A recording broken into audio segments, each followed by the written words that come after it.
welcome to another episode of Relationships with DAP. We are the Community Education Outreach Team for the Domestic Abuse Project of Delaware County, also known as DAP. I am Nicole Powell, the Community Education Manager. Hi, everyone. My name is Veronica Lynch, and I'm the Outreach Awareness Specialist. And we will be your hosts today as we learn and talk about male advocacy in domestic violence. And today we are joined by a wonderful guest. I'll let him introduce himself. Go ahead. Hi, so I'm Nick Silveri-Hiller. I'm the Senior Prevention Specialist at the Pennsylvania Coalition Against Domestic Violence. Nice. All right. So, as Nick said, he is pretty much our upper boss in like layman's terms for the Pennsylvania Coalition Against Domestic Violence. So we enjoy working with him, and he is definitely a refreshing image because for the most part, a lot of our prevention team is all female right? And so throughout the month of June, PCADV has launched an Engaging Men campaign. So can you tell us more about what led to the Engaging Men campaign and the drive behind that initiative from PCADV? Yeah, absolutely. And first, I'm not your boss. PCADV is more like the coalition of all of the local programs. I just want to make sure that but we do like pass through funding, so I understand that. I just I don't have that much power. But so the campaign started back in 2016. I believe around 2016, before I joined PCDV. But it was started initially as a Father's Day pledge, and so that's why we picked June. It was around Father's Day, and so the point was to really reach out to fathers and kind of ask fathers to become role models of healthy masculinity for their children, particularly their sons. Mm-hmm. And so about 2 years ago-ish, or I guess now 3, we kind of changed the focus. We were getting a lot of feedback from local programs like DAP and many others, of kind of basically like giving us the feedback that they didn't feel like it was inclusive enough, that it wasn't really connecting to their communities enough. And so we were like, okay, that's fair. We took some time to kind of look back and try to analyze what was analyze the campaign. And while it, had its successes for sure, we wanted to, we felt like it was a good time to kind of to change what the campaign could look like.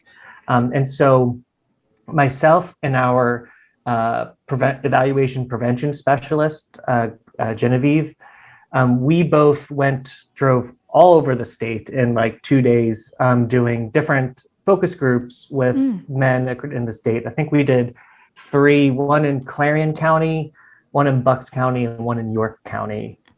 And so we literally, I think one day was York, then we drove, and then I think we drove to Clarion the next day, and then the Bucks the following day. So we had a big long tour across Pennsylvania talking to. That's pretty cool. Yeah. It was fun. It was definitely fun. And it was really interesting to what I liked about it was it was different groups of men, right? Mm-hmm. So there was the York group were mostly men in higher higher ed and the academy. And so they had a specific perspective. The Clarion County group of men were more or less they were mostly coaches, that was kind of the what connected them to each other.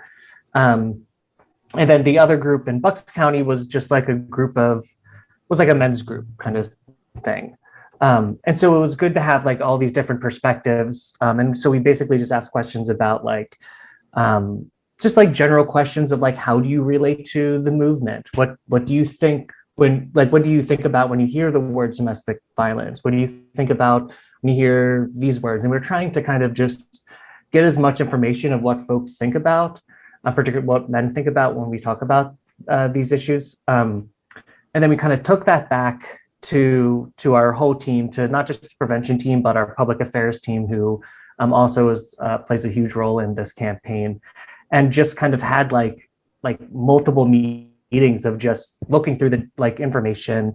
I have to give Genevieve a huge shout out because she's just like just a she's so like good at just parsing through a lot of information and putting it into a way that like we all can understand. If that like you should see her with Excel. It's like magic. I have no idea how she does like half of it, and just like so good at like pulling out data and like making like and but giving it to us in a way that we can like understand it. So we went through all this and we kind of came to the conclusion that we wanted to really now focus more on the bystander intervention piece, right? Because we kind of felt like a lot of men do know that domestic violence is bad, right? Or no one, none of the folks that we talked about or talked to really were like defending domestic violence. It was nothing like that. Like pretty much everyone was like, yeah, this is not a good thing. Where, what they define as domestic violence is a different kind of piece of it, but no one was like, I'm super cool with this. So we thought instead, so kind of having the approach of like signing a pledge to say you're against domestic violence seemed almost a little insulting in that they're like, of course I'm against domestic violence. Like, why would I need to sign a pledge to say that? Right. So like, what's the ask of the campaign? And so we wanted to involve more of a bystander intervention aspect to it. So that's where we came up with the idea of the like hashtag hear me out, which was, what we thought like, hey man, hear me out. Like, what you said is like not cool. That was like the hope behind it. But it's a ever evolving campaign, to be honest, and we're kind of reevaluating it every year and thinking about new ways to do it. So I mean, that definitely makes sense, seeing as though like when we're in the community, the biggest questions that I feel like we get are bystander intervention questions. Like, what can we do? Like, how do we stand up? So, I mean, everything you're saying makes total sense. Yeah, I really appreciate you going back to the basics and explaining what that process looked like, because first of all, it was a lot of work. So kudos to both you and Genevieve. Right. And she is amazing. So I definitely will co-sign everything you said and about her and the work that she has done so phenomenally well with Peace ADV and the local organizations like ourselves. And I think what we have a hard time doing is making those connections with people like you all have been able to do, and kind of have a focus group to really understand what direction you need to take that's most effective and beneficial for the whole, really. And so that was really great. And we appreciate you for breaking all of that down. Yeah. How did you get, like, I guess, in contact with the groups? Like or how did you pick which groups to do? We just sent out an email to all of the program contacts that we have and said, does anyone have a group of men we can talk to in the next 3 weeks? And the first three, people that were like, hey, I can do this. I can get this group of men together for you. We did it. So that's really what we did. And so again, like, shout out to the local programs for really doing like a lot of heavy lifting for a lot of this work and getting those connections for us. But that's awesome. Yeah. If only our email blasts had that power, Nicole. We're getting there. We're getting there. And I know you, again, Peace ADV, as Nick said, he's not necessarily our boss, but he's a very great leader in the work that we do in prevention here in 100%. Pennsylvania. And we appreciate the support that you all have provided to the Domestic Abuse Project here in Delaware County specifically. But in general, why is it so important for the local agencies to participate in this campaign in a major way? Yeah, I mean, I think it's or at least what we hope it is a kind of an easy, or not, I shouldn't say easy, but it's a campaign that can be kind of just picked up and used, like it's not, I don't think a huge necessarily ask, or that's necessarily like something you have to create from scratch. Like we have the resources, we have all of that. And so you can just use it how you want to. And I think that kind of the how you want to or feel appropriate is like the key part of it. And that I think it's it's universal across the state. Like, here's all of this information, but like you've all done is kind of add your own twist to it, right? So like, yes, we're kind of doing this under the big umbrella of the June Engaging Men's campaign, but with your own unique perspective and kind of adapting it and making it something that's relatable for your community. Because, for us at PCDV, we're looking at the whole state. And as you can imagine, Pennsylvania is a big state with dramatically different, communities that have different needs and different barriers and solutions, and just it's impossible to make one thing than just like it's going to work in Philadelphia, Harrisburg, Clarion, and Pittsburgh. And so I think what you've all done is really like, let's say like, okay, what's the conversation in our community, and how do we what does it look like here? And so that's kind of our hope with the campaign, and it can be also just like a first step. So if you are like, if the program is like, we've been wanting to engage men and we don't know how, here's maybe a first step to kind of just get the ball rolling and see where that goes. So those are kind of like the two, I think, big reasons that I think programs should, or if they wish, to get involved. And if, of course, if anyone is hearing this that works the program, you can reach out to me and I'll try to help you out the best I can to figure out around those barriers. You are definitely helpful in resources, I must say. When I started off in this department, I think you're like my first person to reach out. So I'm like, I have so many questions, and you literally went down each one and answered everyone with multiple resources and follow-ups and next steps to take. So that was greatly appreciated. So you're right. You're pretty dope. Oh, well, thank you. Thank you. Thank you. Did you want to say that? So you kind of brought this up a little bit, like each agency taking their own twist, or you said our agency had its own twist. And I think, Nicole and I last year, we kind of sat down, especially with COVID, and we were like, what can we do? Such everyone was social media based, but what has set agencies apart with this campaign? Well, since I brought up, your work, I think, you have a podcast, which is the first that I've heard of in the state, which I think is fantastic. And I think, so that's really cool. That's very exciting. And I think, I kind of brought it up again, but you've been very intentional about having conversations about what does masculinity look like for men of color.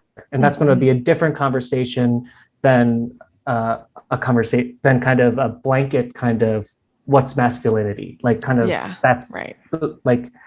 That tends to be kind of, we kind of default to whiteness when we say masculinity. And then you all really kind of dive deep into, well, let's talk about what does that mean for men of color who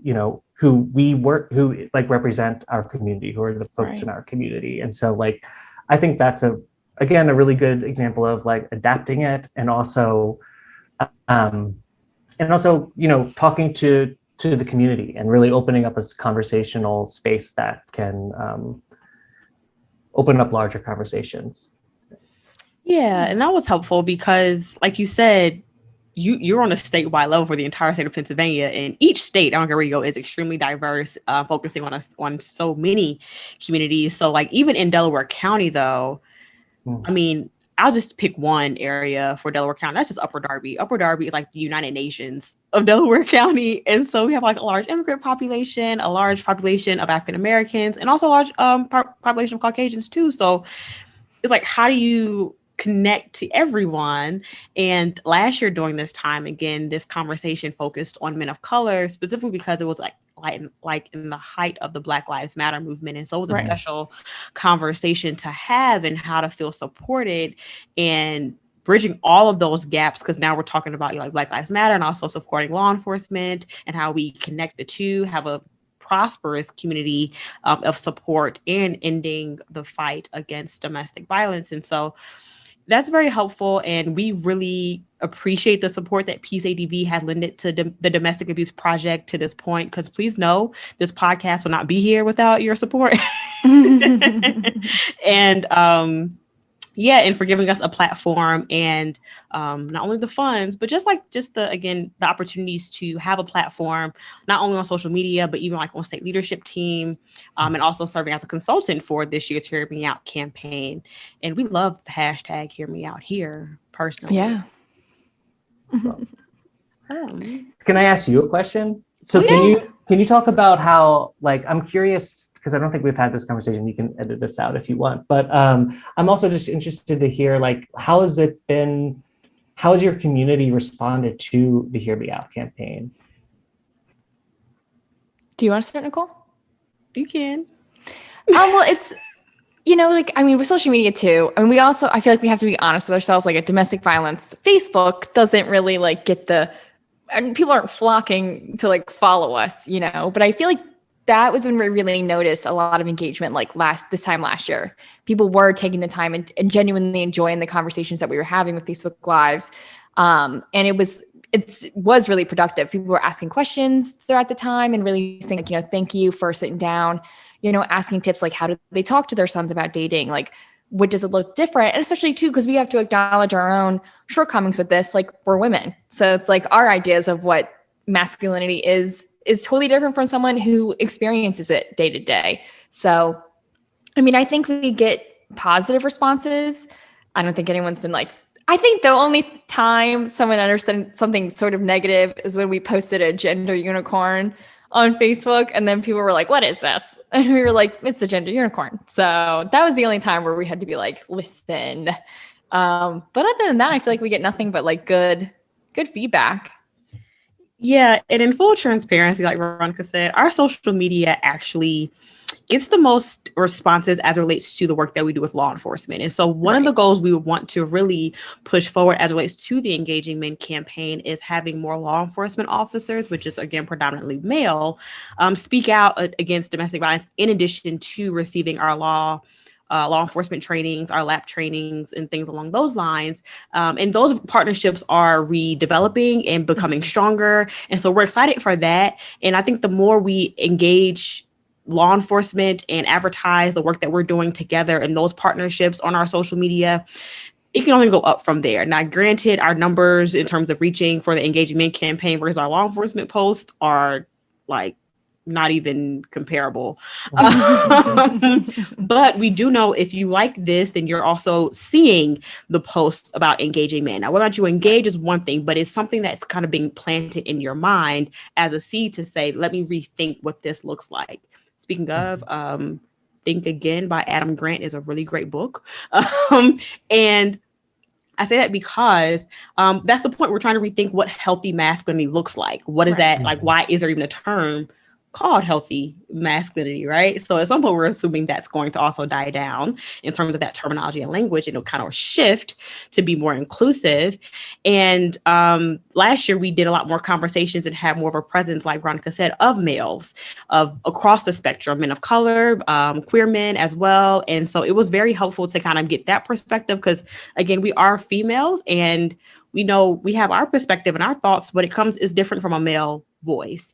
And so that's what we're trying to do on social media. And we just actually hired a new male employee here at DAP, which is so exciting. I don't know what to tell you. And so we're excited to see like the outcome of that in terms of how they will be able to support us in the work that we're doing, because we can only go up from here. And we've made good connections with, again, like people like from the Los Angeles Chargers, and we hope to make more connections with people like that to continue the conversation, because we're good, but we have a lot, like we're not that good. We could always be better. So we just strive to be better.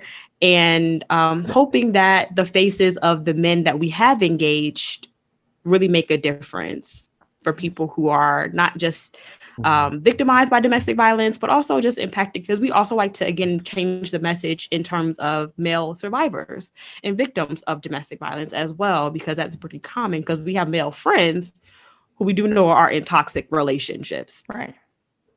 So we like to have that conversation too. Yeah, no, I think one thing that I connected to in what you were talking about was like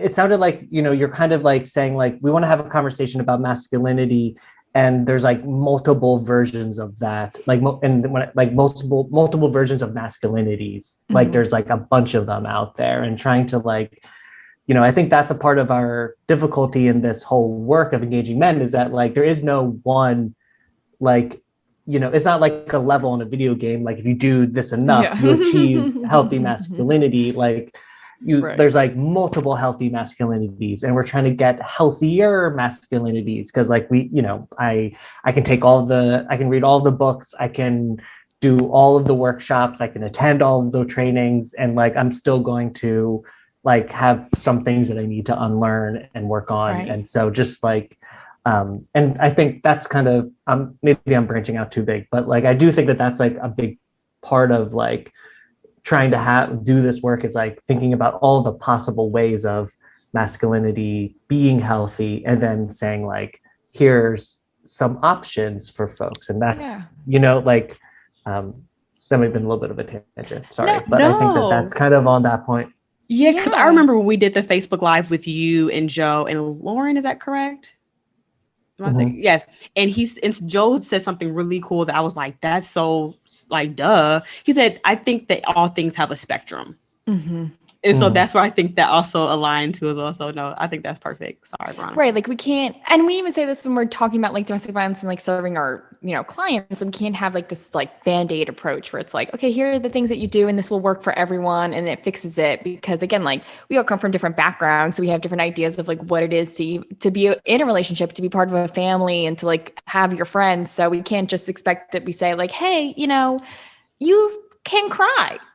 And then people will be like, I can cry, and just like turn it around. Cause I feel like that's the first thing people think when we are talking about healthy masculinity. It's that automatic, like show emotions and that's it. But again, like we just said, it could be, okay, what's your role in a family and how do you support your family versus like, how do I support my partner and all of that? And how do I even like myself and how do I see myself? So, and I think we do that a lot or we try to do that with our campaigns, just asking like reflective questions to make people stop and think like, what do I expect from a man when I'm dating them? And then breaking it down and things like that.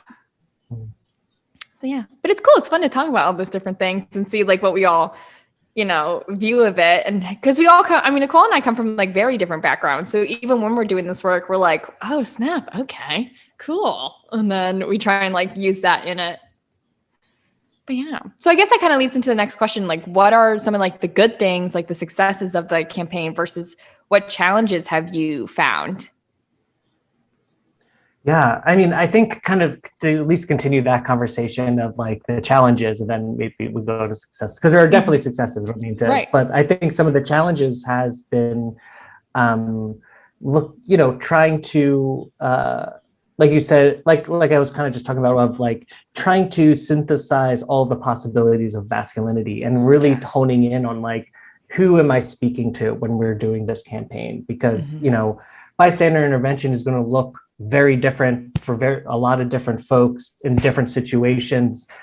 Some examples of bystander intervention that, in one situation could be a very safe choice. For other folks in a different situation, it could be a very unsafe choice. And like, sometimes calling the police makes things safer. Sometimes it doesn't make things safer.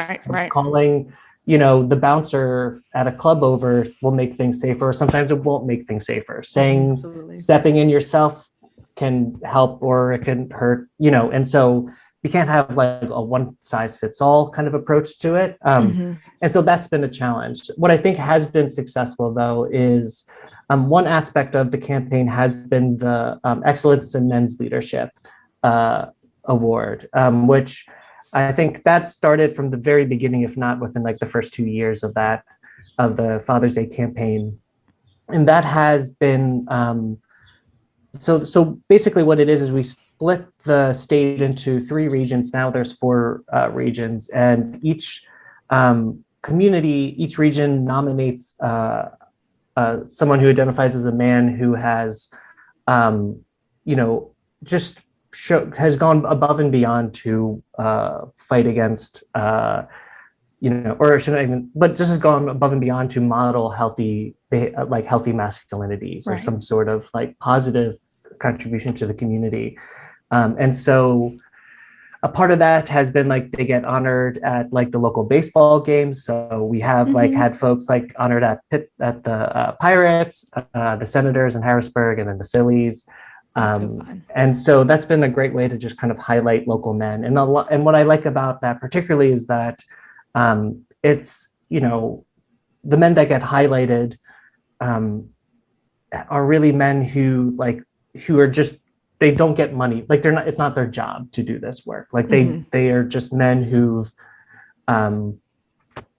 just do this work because they believe in it. And not only kind of like domestic violence work or again, you know, to try to end domestic violence, but all sorts of just community engagement and supporting the community.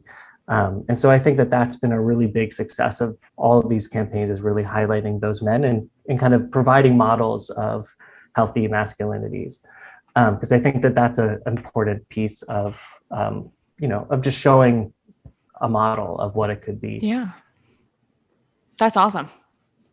Yeah, I remember actually I knew one of the awardees maybe like 2 years ago, Dr. Christopher Lenardi. He's like really, really dope. He was like my athletic director in high school. Yeah. I'm not aging myself. But but no, I remember him from, and I think myself and Amelia from Chester County too. Like I think he was her math teacher in high school. So yeah, it was really, really cool to see him because he really is a phenomenal individual, and very hardworking, very passionate about working with young people in particular. So yeah, I agree. That's a major success, and it's really dope to recognize those people who have the drive and passion behind it. Like you said, they're not getting anything out of this, but just for simply supporting their community in the best way possible. And speaking of, like, can you just talk about the importance of male images and models in prevention education specifically? Yeah, I mean, I think, you know, like I talked about, it's about, I think just providing a model, right? Because there's not really, there aren't a lot of models of what healthy masculinity could be. I think, you know, there are some changes to media nowadays, definitely much different than when I was a kid. You know, I saw like an image somewhere on the internet, so I'm take it for, that's the source, is somewhere on the internet. So I don't know how true it is, but it was like a graph of showing LGBTQ leads in movies, and it was like flat, and then 2015 it just like skyrocketed, and like it was like it was just like a interesting thing because like that's only what 6 years ago, and like there's a whole generation of kids growing up with LGBTQ leads. Like it's just a different. It was just shocking. You know, I'm showing my age too of how old I am, and you know, like growing up, it was a much different. You know, I mean, gay marriage was almost made. You know, was like, well, one was not legal, and two, it was like attempted to be.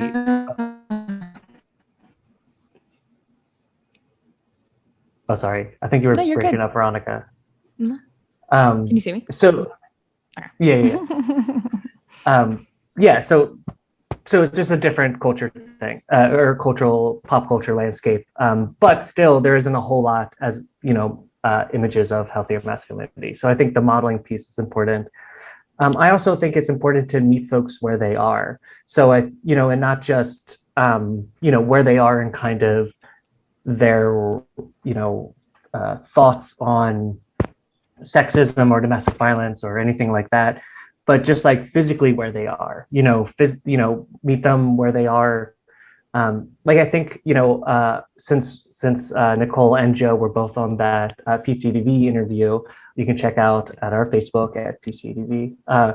But one thing that I think is really, I'll give Joe a shout out, is that he's really, really good at like engaging with men who typically wouldn't be engaged in this type of work. Like he kind of is really good at, he's just like really good at just meeting folks exactly where they are. And you don't expect him to not to put him in too much of a box, but like when but Joe just like, well, like he's very good at reaching folks who I think our movement typically hasn't been really good at reaching.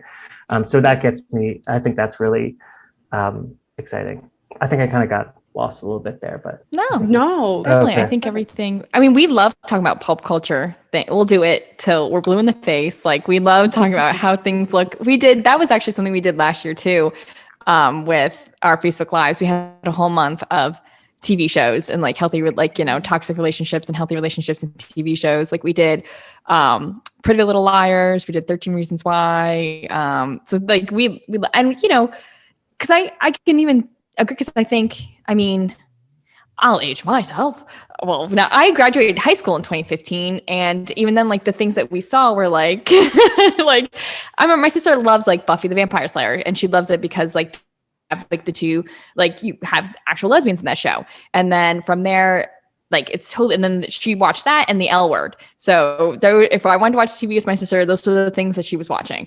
And like now she has like options of things to like pick from. So I think that, that's 100% true. I mean, even look at cartoons, your ideas of like male leads were like Johnny Bravo and like G.I. Joe and things like that, where you're like, do they actually like women?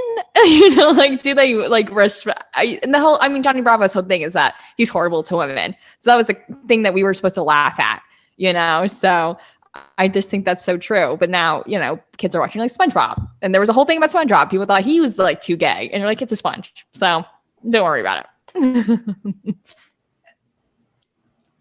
Yeah. I don't even know how that came about, that he was okay. People just have nothing else to do with their time. But no, I think I was talking about this earlier actually with a coworker of ours about how normal it is for like children now to see two women or two men kissing in the street and not think twice, or in the movies, or I was sharing with her like in 13 Reasons Why, when Alex kissed Zach because they had like this close bond relationship, but Zach was like, dude, no, but I still love you and support whatever you decide to do and whoever you want to be within a relationship. It just can't be me. Right. And they were still best friends after that. And like, even today, like, that's fine. But like Nick said, when I was a kid, no one ever admitted that they were gay or even trans. Like, trans wasn't even a thing, first of all. Or even lesbian. Like, that just wasn't a positive conversation, let alone a conversation at all. It was just to be, even in my household, it was a thing like, you just can't come home gay. Or what, right. I don't know, like, what's gonna hello, because she was sharing, a friend, a 10-year-old is already identifying as bisexual, and that's dope. And I'm like, at 10, how do you know? Because we didn't know, we didn't know. I think it's just so nice to even have the language to be like, even if like the whole point is that you're allowed to like go through and decide.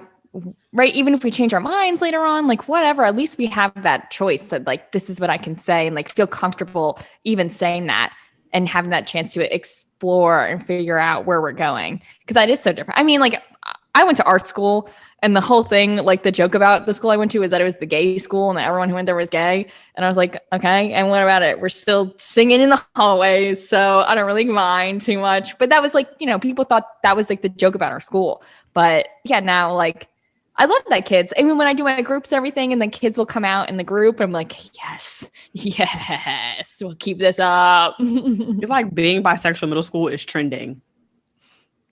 I think that, they're just having fun. They're doing their thing, and they feel good enough to like say it. And I'm like, yes, if you want to tell me, you tell me. And I mean, I think this also, like the growing acceptance of all folks on the LGBTQ plus community is that, we see directly that like societal risk factors for domestic violence include rigid gender roles, right? And media portrayals of gender, right? So and when I say risk factors, just for like your listeners, like I mean things that increase the likelihood of domestic violence being accepted or actually happening. And so like any type of work towards the acceptance and the greater acceptance of the whole of the LGBTQ community, like has a direct influence on decreasing and preventing domestic violence. So I just wanted to throw that in there of like all of these things are connected to each other. And so like when we fight for gender equity of all genders, like we're fighting against domestic violence. When we're fighting for acceptance of all, of all sexualities, of all types of love, we're fighting directly against domestic violence. And so I just wanted to throw that in there real quick. Yeah, definitely. I mean, we even see it when we're in like high schools and things like that, like having done, like we're doing a one-time presentation. So I guess when we do one of our programs, it has 2 girls, and that's where the dating violence is taking place. And we've gotten responses who were like, well, that doesn't count. Like those are just 2 girls. And we're like, but that's the point, is that's how we view this, as not being a valid relationship, and not, and then when we don't view it as valid, then people who are experiencing that won't reach out for services because they're not viewing it as valid, because that's what people are telling them. So it's like, again, like you said, like breaking down that narrative and giving everyone the space to come forward and, be violence free. Yeah. And I think the somewhat unfortunate reality is, again, the message about relationships tends to hit a little differently coming from a male identifying figure. Right. Again, Veronica and myself, I think we are pretty great educators. However, if we had another educator who identifies as a male, then I think the conversation would be different, whether they be our all female groups or our male groups, or even our LGBT trans queer groups, or just our one-time class presentations. It's just different because of the image and we have of what a man represents, I guess, in our society. I mean, even individually, like there are just different conversations that I receive from my father than I would my mom. Just because, he's a dude, she's a female, she identifies better, but he's also like a male from the outside looking in, basically, for my perspective. But it's just different. And so we really would love to encourage more male identifying individuals to consider themselves to be advocates, to prevent domestic violence, to have those conversations about what masculinity or healthy masculinity may look like on whatever spectrum that it that it presents itself, for the people that are closest to you, for your local communities here and beyond.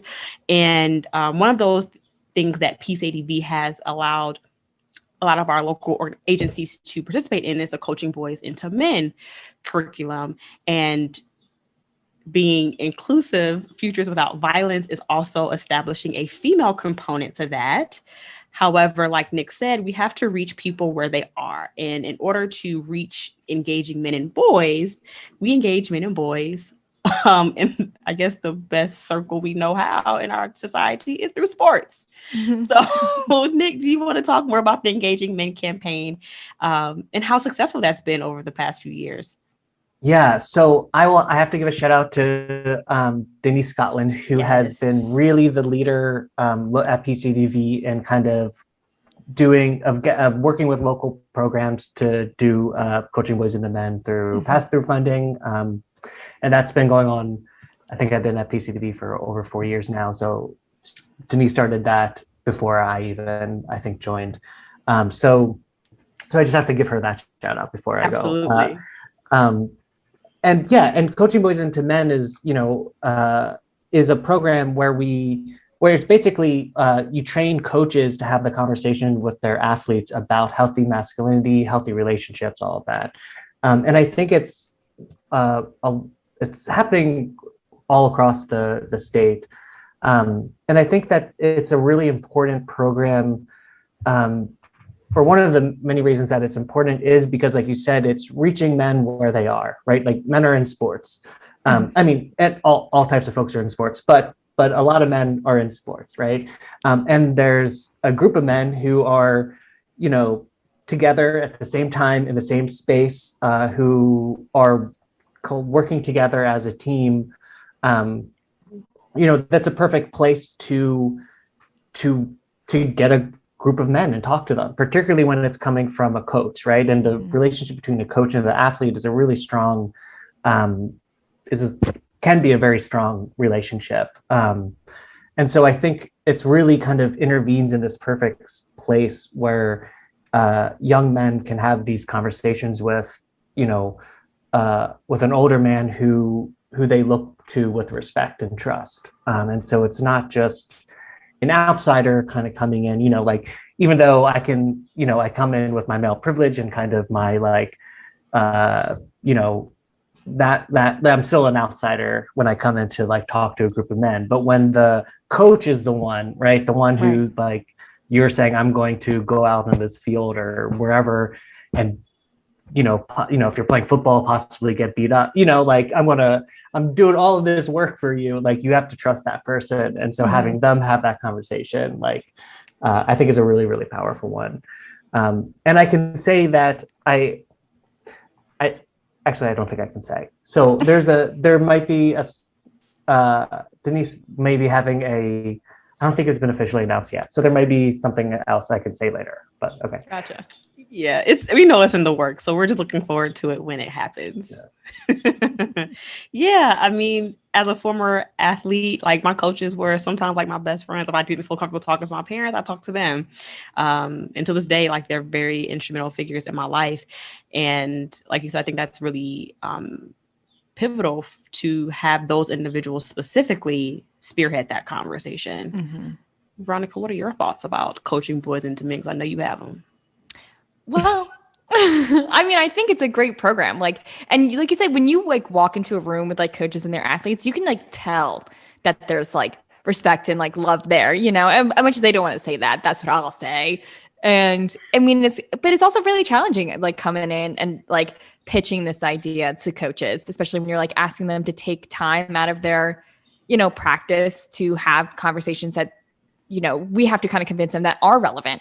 So it's kind of hard to get buy-in. I mean, Nicole and I have had plenty of experiences where we feel like we're there, we're doing it, and then we never get an email back, or like they just ghost us and we're like, what did we do wrong? But professional ghosting. What is that? Ghosting? Professional ghosting. That's a different level of ghosting. Yeah. But yeah.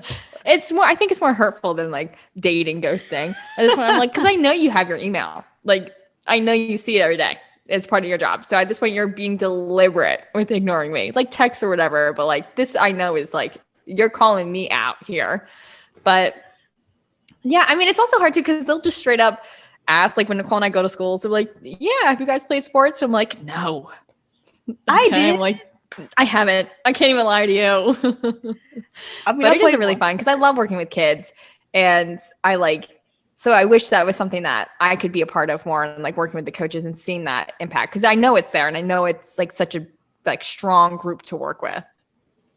Yeah, I've been an athlete and I've been a coach part-time, but yeah, it hasn't been easy for our agency, but we're still hopeful that It will happen, because one message is clear when we have these meetings and conversations with coaches and administration prior to them ghosting us. It's clear the conversation is needed, and they think that it'll be very helpful for their students to learn and coaches to learn more about. So we're very hopeful and optimistic on where that will go. Hopefully it'll get there sooner rather than later. Definitely. I mean, I definitely see it going places, because we know it's useful, especially when we're having these conversations with them. They tell us about the incidences of dating violence and the things that they're hearing their students say, and having like this toolkit, they're like, this would be great, and we're like, it would be. Yes. And I want to say, for like, I just acknowledge it is hard, right? Like, it is definitely a hard thing. Like I when I was at a local program trying to do the same work, and it was very hit or miss. I don't know. I think it was very, very, very limited success. I'll say that, very, very small. But I lost my train of thought. It will come back. Yeah. Oh, here it is. Okay. So so one thing that I think is also really good about the Coaching Boys into Men model is like, you can adapt that model to other things. Like what's essential about the Coaching Boys into Men program. It has a person in leadership talking to young men about healthy relationships. And then when you take those cards, like a few of them specifically mentioned sports or something, but you can just cross those out and just have a conversation based on like the points. And so like, you can use that for fraternities. You can use that for I'm trying to think of other groups of I don't know, like if you have if a local D&D group, that means I'm just trying to like you know what I mean, like whatever group of folks like come together, you can kind of adapt it to those things. I remember when my like very kind of very very very early like start into this movement was working at a women's center at Westchester University, and one of the things that the director there at the time, Adele, she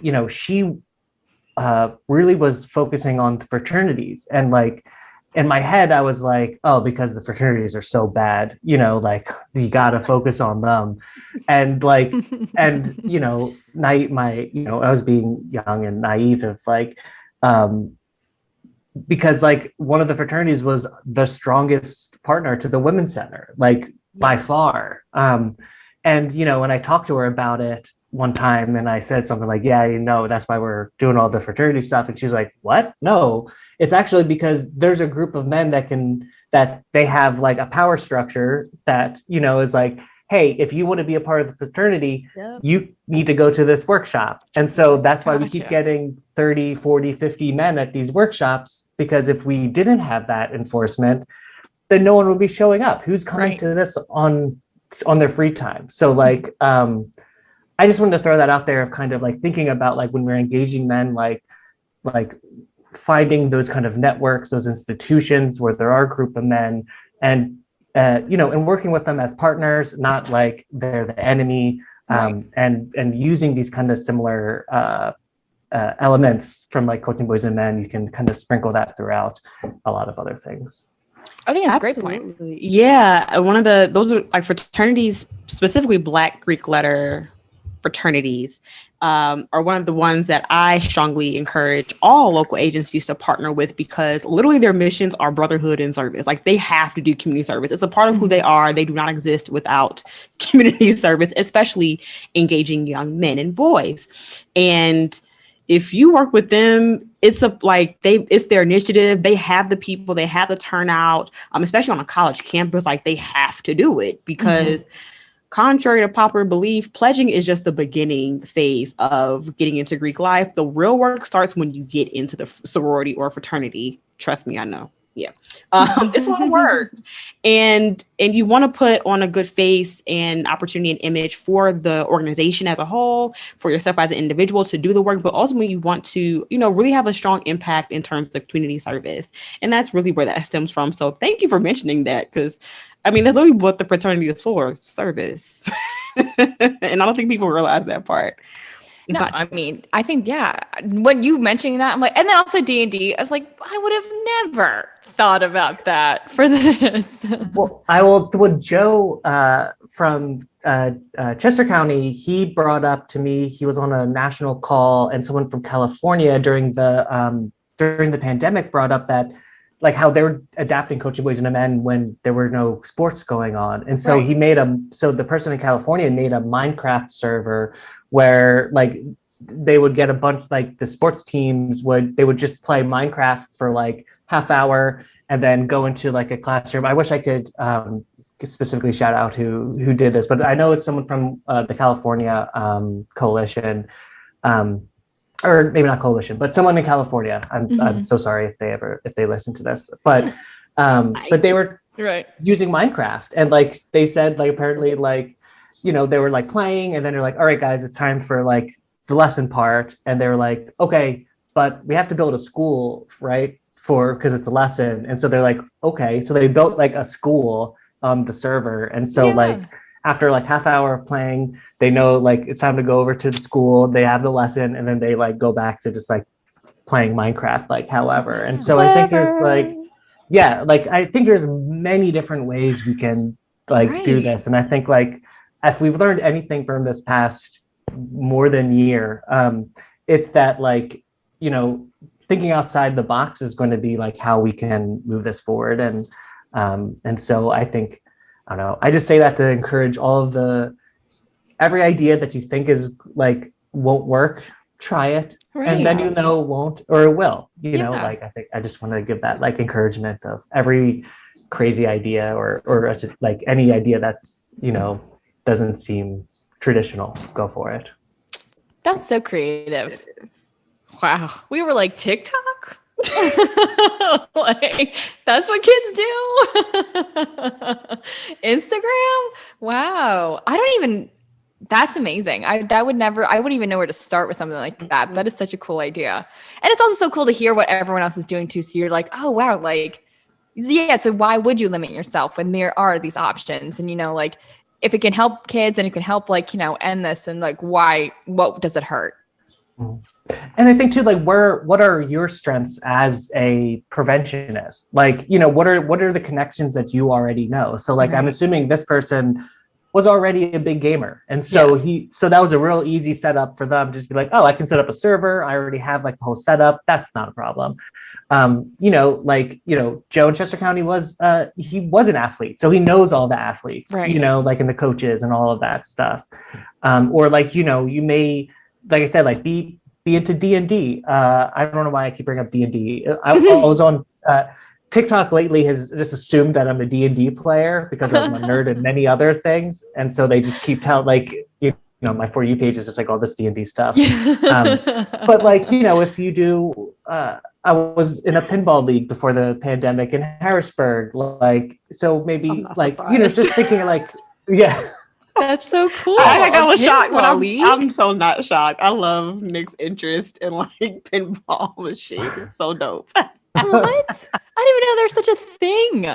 I didn't either. I have to give my coworkers one day were like, hey, we're joining this pinball league. And I was like, that's a thing? And they were like, yes, it's amazing. You just hang out and play pinball. And I was like, let me see. And so we went and I was like, oh, this is the most fun I've had in a really long time. And so I second place winner in the I have a trophy and I actually have them real quick. Yeah. You may edit this out, but I'll show them to you. Let's see that.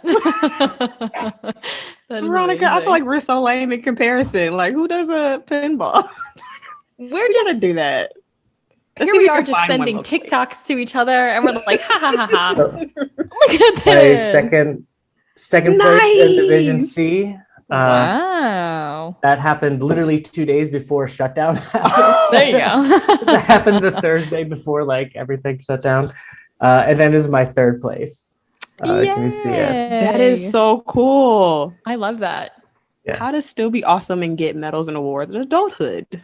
So okay, maybe at that. I'm sorry, we're going over time. But I would say like my brother and my little sister are both huge athletes. Like my brother played football, got scholarship to play at like Widener, local like high school team captain, like everything. Because he has like half his room is just trophies from him playing football. Right. My little sister. Same thing except with rugby. And so I don't have any trophies. I have a couple science fair wins from elementary school. And then I was very happy to be like, yeah, now I can contribute to that wall of trophies. Yeah, with my you're pinball. Like, look at this, siblings. Yeah. Okay. Yeah. That is yeah, I'm an athlete too. I'm an athlete too. It takes dexterity, man, and timing. Yeah. Listen, I don't like you can't relate football and rugby to pinball. Like it's a different type of skill that you just take for granted. I think I'm here for it. Yeah. Well, our last question would really be how can we kind of increase the conversation or enhance the conversation and increase research around male survivors and victims of domestic violence, because Veronica is like a very amazing researcher. Thank you. And fortunately enjoys it. So that makes us look great.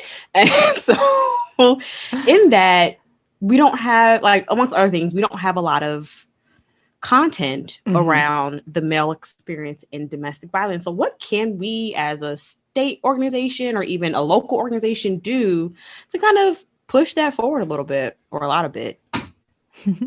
Yeah, I mean, I think a major difficult part about our movement in general, excuse me, is like how difficult it is to get data on domestic violence in the In first general, place. that's true. Yeah, and because our, and I think back to is like our movement is still really new. Like really, our movement. Obviously, people have been fighting against violence since patriarchy was developed or created, Right. whatever that was, very long time ago. But really, our oldest programs are like what 40, 45 years old. Mhm. So Mhm. like, I mean, so like my parents, I won't say how old they are, they would be very upset. But if I said Mine are that, 60, so I'll tell you. yeah. So there was no services for domestic violence survivors No. until they were 25. Like Wow. that's a really shocking thing. And so I think like a part of what our work is to get that, to make sure that that information, that research, that data is being collected, is to one, normalize the conversation and provide language to those researchers about it, because I think that there is unfortunately a divide between folks who are working with survivors and those who are researching the domestic violence. And I think one thing that we could do as a state level is try to build those connections closer, which I've talked to with Christian about what that would look like, and we don't have the answers to that, but I think that that's a part of it. And providing that language and to the folks to the researchers. Right. When I did prevention, like education to community, I would say, like, what do we call domestic violence? Before it was domestic violence, and people were like, I don't know. And I'd be like, we just called it marriage. There was no term for domestic violence. Yeah. That was just what marriage was. And so when we give words to things, we now identify it, and we can now talk about it, that it's something else. And so I think really that's our biggest thing now, is just saying, hey, this is happening, right? We understand that, we understand that it's skewed, right? Like we understand that mostly women are, the folks who have experienced domestic violence are mostly women, but opening up the conversation to a broader of all folks can experience it, all folks, may experience it, and opening that conversation up in a bit more important way, I think opens up research into that issue more. So unless, we want to start doing that research, which let's do that if we can. And I know like our role is like, helping fund that, providing resources for that, collecting that information. But I think that's kind of like the more broader kind of way that we can get that research, because it's just hard to research something that folks don't want to talk about. So you know what I mean? So. Well said. Yeah.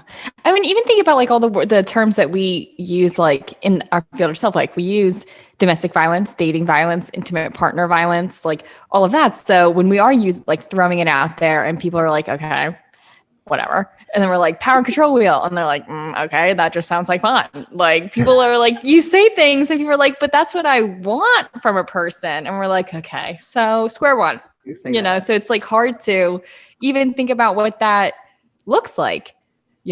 Especially, I mean, when we were in the community, we were doing like 6 to 7 groups a week, and each group was so vastly different from the other group on like what they wanted from a partner, what they want in their family versus like what they think is healthy and unhealthy. So yeah, so I guess like even just getting a baseline of like, what do we all think this looks like? Because we can say like what the media shows us, which is like you said, like a huge man hitting his wife, right? And her not being able to do anything, but we don't get into like the details about finances or the roles that like doctors and law enforcement play and getting survivors out of that, So I think that would be a huge project, but so we're always down for that. Yeah, I can say some research that we have done, not specifically on male survivors, but on prevention in general. So we got some extra funding, and we were like, we want to hire some really good marketing people and figure out how do we market like domestic violence prevention, because we don't even know what like how to have some of these conversations with the general public. Like how do we even do that? And one of the things that did honestly shock us, or maybe it didn't shock us, but we didn't want to hear it, when like the research comes back and you're like, I was hoping you would prove me wrong, but you've confirmed probably what we know. But when you talk, but the kind of level of discussion, or I should say the level of like intricate knowledge is so low when it comes to domestic violence for the general public that like that's oftentimes where we need to start before we can even have any other conversation. It's just that it's a problem, it's real, these are kind of the basic dynamics, and then we can kind of add on like here's how certain folks experience it, here's how we prevent it. And so that was kind of I think really interesting for us to think about. And I always say this too, of like we're the unusual ones, right? Where like we are the ones that are like, oh, in our free time we're going to start a podcast specifically about an incredibly intense traumatic experience of someone, like that's like we are unique. And we're like, why are our views so low? Yeah. Yeah, I mean, one of my best friends does the work too at a local he works for a sexual assault program. His name is Joe too, and so we went on like vacation one time and we're talking about work, and we're like talking about like the difficulty of like connecting to other people, and I'm like, and then it like just hit me, I'm like, because we're sitting on a beach talking about domestic violence like as on our vacation, like and as I was like, we're the only ones that do this. Like, and so I think like a part of it is also like recognizing that like,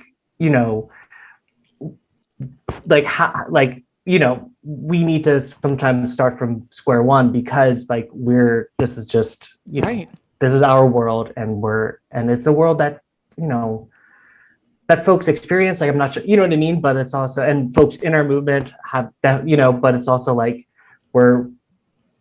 folks don't want to think about this for a reason, and we have to kind of figure out how do we communicate a very difficult topic to the most amount of people in the best way. And that's just inherently a really difficult thing.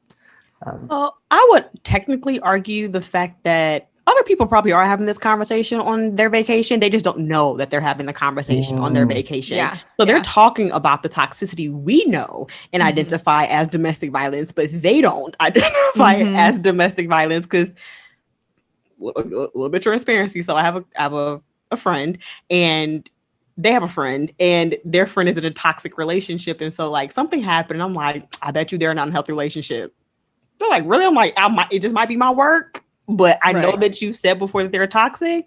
I feel like he's not allowing her to go to this event. And she's like, you think so? I'm like, I might be scorned from my job. I just might be, I don't know. But I think that, there's a little bit of a controlling factors, the present in that relationship. So they might be talking about it. They just don't know they're talking about it. And I'm sure they're not talking about it to the extent that we do, for sure. But the conversation is being had. And I know, like Veronica and I, we're very intentional on softening the language and, being more conversational around, like, we say healthy and unhealthy relationships, right? Because, well, outside the table, our logo says Domestic Abuse Project, and someone looks at it and I go, what are you here for? I'm like, oh, that's not me, because somebody didn't beat up their wife. That's not what this is. We're like, just come here. I'll talk to you. Or we'll get like some older couple. They're so sweet. They're like, well, he hit me. She talks bad to me. And I'm like, we're like, okay. I don't know what to do with that information, but thank you. Do you want a notebook? Right. Or a hotline card. But they say it in a joking manner. And again, it's just a matter of understanding, again, starting from square one, understanding what this all encompasses. Like, the financial abuse is so downplayed and misunderstood and really not considered. the verbal, I think people know, but don't know how to, again, make the connection. There's just a lot that goes into it that we can go about what domestic violence education looks and sounds like. But we're trying. Right. That's all we can do. Yeah, and I think I think we've done, all of us collectively in the movement have done, I think we're doing pretty good in all things considered. Like, and I just want to say, I think that's such a fascinating point, Nicole, that I didn't think about, of like how often folks are having the conversation, but aren't recognizing it as the conversation. And like how we are like, oh, we're having that conversation. All right. Like, this is like, I'm ready for it. But sorry, that's something else. I just want to thank you, because that's something I'm going to have to like think about and chew on a little bit more. But I think that was, sorry. Especially if you I'm always the friend at like bars or something, like they say something and I'm like, well, statistics show. They're like, okay. And I'm like, listen, 1 in 4 ladies, you know, and like, everyone's just like, okay, like whatever. And then I'm like, but when it happens, like, at least you know that you have that number and you remember it and you're like, okay, like, because and going back to what Nicole's saying, like, I had a friend, she was in a toxic relationship and she would like text me complaining things. And I'd be like, oh, just read this article. Tell me what you think. I was like, it just popped up on my Facebook today. I don't know. Like, you know. And then she does tell people, like, now that she's out, like, she'd be like, yeah, like Veronica could send me these things. I never really thought about it. And then I went back and I read them and I'd be like, oh my God. And I was like, that's so crazy. Wow. Gaslighting is like the favorite conversation among my friends group. They're like, oh my gosh, this, like, it was all the time. I'm like, but you didn't know it? No, I knew. Like, I don't know if they knew it at the time, but now they make the connection and they're like, oh my goodness, I cannot believe I was willing to stay in that situation for longer than I did. This has been such a fun convo. And I think, Veronica, that's a perfect. Oh yeah, sorry. No, I just want to shout, like, go ahead. you provided a perfect example of bystander intervention. That is a very easy way to step into a situation, whether the person you believe the person is experiencing harm, or they may be, you know, potentially harming their partner. Just being like, hey, I saw this article about like gaslighting. Have you heard about this? Like, it just popped up on my Facebook or whatever. Like, tell me what you like. I just really like, I think just another example of like really kind of simple bystander intervention strategies. So I just wanted to shout that out and like highlight that. I didn't even think of that. Me neither, but that is so true. You know, when you talk the talk and you walk the walk, it gets exhausting sometimes, but here we are. It's not easy being this good, but you know, we take it. But like Veronica was saying, you can go ahead and close out. I'll let you go. Yeah. Well, this has been great. Thank you, Nick, so much for like spending your time with us today. And I mean, I learned so much just like having this like for things that we'll use like in our job and like moving forward. And I hope that people like take it and, you know, they listen to it and they can use it in their own lives. I think this has been extremely useful, even like as professionals in this field. It's just how much like we can just learn from like each other. And like sometimes I feel like we kind of get stuck and we feel like down a little bit because like it's not working. But then, like you said, with Minecraft and like D&D, like literally never would have crossed my mind. So I am happy that we're even sitting down and having these talks, because I think that they're making like real impacts. So thank you so much. Perfect. So thank you again for joining us for another episode of Relationships with DAP. Catch us again in a couple of weeks. And please remember to follow and subscribe on all social media platforms. That's Facebook, Instagram, Twitter, and our new favorite, TikTok, at DAP Delco. That's DAP Delco. And also check out our website for more information. If you need any additional support for you or someone you may know who may be experiencing an unhealthy relationship, please feel free to reach out to our 24/7 hotline at 610-565-4590. And if we can't help you, we definitely know someone that can within the state of Pennsylvania or within the nation itself. But thank you, Nick. This was, again, an amazing conversation. Again, we've all learned a lot, which is so always like refreshing to have. Any last words? Thanks for, I just want to thank you both for inviting me. It was generally really fun to be here. And I'm excited just to keep listening to the podcast. I'm really excited for see all your work, and I'm just very excited. So thank you. Thank you. And you said that Michaela. your Facebook and everything is PCV or Pennsylvania Coalition Against Domestic Violence. Thank you. It's all PCADV.org. So PCADV.org. Perfect. And if you aren't already following us on Facebook, we tag them in a lot of things. So if you can't find them separately, you can definitely look at the Domestic Abuse Project of Delaware County's Facebook page and Peace ADV. We show and support our love all the time. And please subscribe to our YouTube channel too, where this is visible. All right. And you ready to say our tagline? Don't forget to keep it real. All right. Bye, guys.